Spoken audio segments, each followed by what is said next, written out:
Welcome to today's explainer. You know, when I was reading through today's source material, I gotta say, it felt way less like a clinical text and more like an absolute Gothic thriller. Just close your eyes for a second.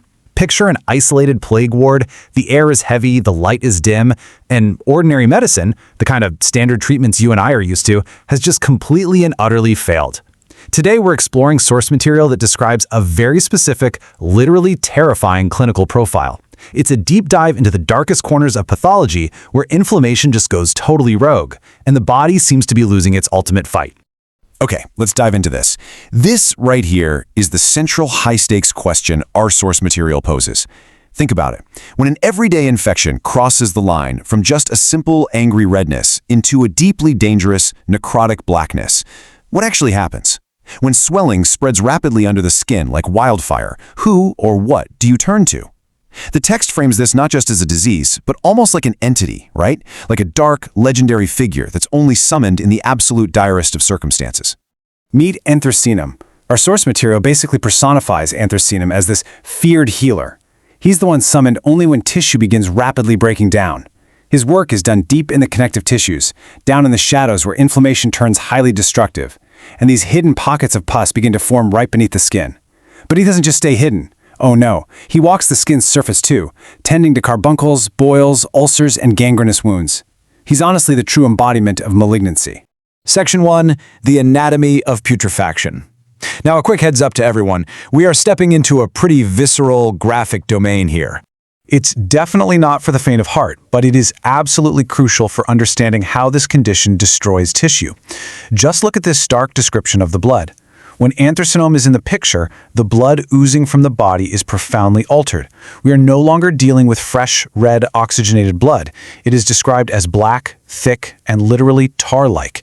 It's dark, and terrifyingly, it's rapidly decomposing as it leaves the body. It's a completely horrifying, unnatural bleeding that signals deep systemic decay. And with that decay comes unparalleled agony. The text uses a very specific, intensely evocative phrase here. Atrocious burning pains, as if hot coals were pressed onto the flesh. I mean, wow. This isn't just a dull ache or a sharp sting. The patient's unbearable screams are literally the signal that this condition has entered the room. It is a massive defining hallmark of ANTHRACINUM. But the assault on the senses doesn't stop with just sight and sound. The smell is completely overwhelming. The source notes that a foul odor actually fills the room before you even reach the bedside. Whether it's coming from the mouth, nose, throat, or ulcers, the discharges are thin ichorous, which, by the way, means a watery, acrid fluid, and horribly, horribly offensive. It smells putrid and decomposing, exactly as if the living tissues themselves were rotting away in real time. So let's walk through how this actually spreads, because it's a terrifyingly fast progression. Step 1, you have those hidden pockets of pus deep beneath the skin. Step 2, it erupts to the surface as carbuncles, boils, and ulcers where the skin turns blackish blue, swollen, and edematous, basically filling rapidly with fluid. But Step 3 is where the speed truly frightens you. The infection races beneath the surface, leaving red streaks running away from the wound. The text perfectly describes these as angry red roads climbing along the limbs, marking the exact path the infection is taking right through the lymphatics. Section 2. The Patient in Collapse. We're shifting from localized destruction to systemic shutdown. Because you see, a localized infection of this magnitude doesn't stay local for long. The entire machine begins to shut down. Notice the deeply tragic paradox happening here. The patient is exhausted beyond words. A massive fever burns through the patient's body, which usually implies the immune system is fighting fiercely, right? Yet despite this intense burning heat, their vital strength just vanishes rapidly. There is literally zero energy left. The body is simply being consumed by the poison. The breakdown is total. We're talking great prostration, which is an extreme total physical weakness, a sinking weak pulse, fainting spells, and intense delirium. But draw your attention to that final bullet point, because honestly, it is arguably the cruelest symptom of the whole shebang. The patient is consumed by a burning fever and begs for water with an intense, unquenchable thirst, yet they can barely swallow. They are trapped in a failing body, denied even the simplest relief. It's just devastating. Section 3. Comparing the rival healers. Let's look at the differential diagnosis. In the narrative of our plague ward, Anthracinum isn't the only figure stalking the halls. The source material sets up a brilliant differential diagnosis with 3 rival remedies. Now, what's really interesting about this slide is how the relief mechanisms contrast. Arsenicum album also has terrible burning and offensive discharges, but that patient finds relief from heat and constantly sips tiny amounts of water. Tarantula cubensis brings painful bluish carbuncles, but rubbing actually brings relief. Secicati cornutum features gangrene and black discharges, but the burning is relieved by cold. But look at Anthracinum down at the bottom. Hot coal pain, rapid destruction, putrid decomposition. And notice something? There is no relief mechanism noted. None. It is relentless, distinguished only by its unquenchable thirst without the ability to swallow. It stands entirely apart. Which brings us to Section 4, the mnemonic master code. So how on earth do we retain all this complex clinical data? Well, I found this incredible mnemonic tool in the text. Think of it as the incantation to summon this healer's profile. Let's break down the word itself, starting with ANT.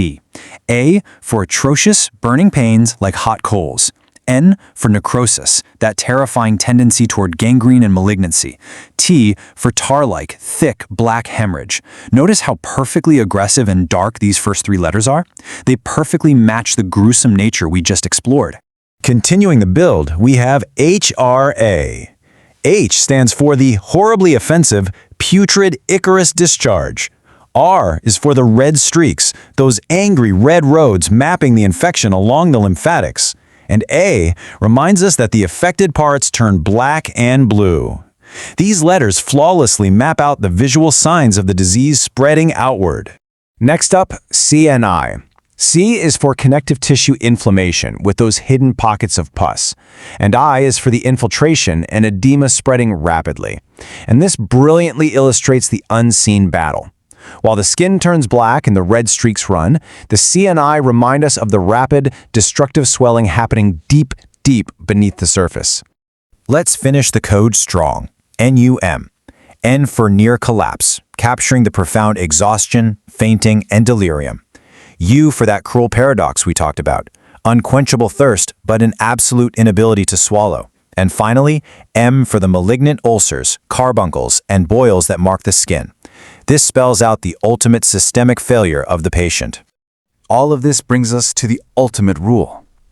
Imagine this being whispered among the exhausted doctors walking the halls of that isolated ward. When infection turns black, burns like coals, smells putrid, and spreads fast through tissue, call Anthracinum. It is the definitive summary of everything we've uncovered today, perfectly captured in one unforgettable sentence. I want to leave you with this final, synthesized memory line. It truly captures the entire Gothic thriller we just walked through.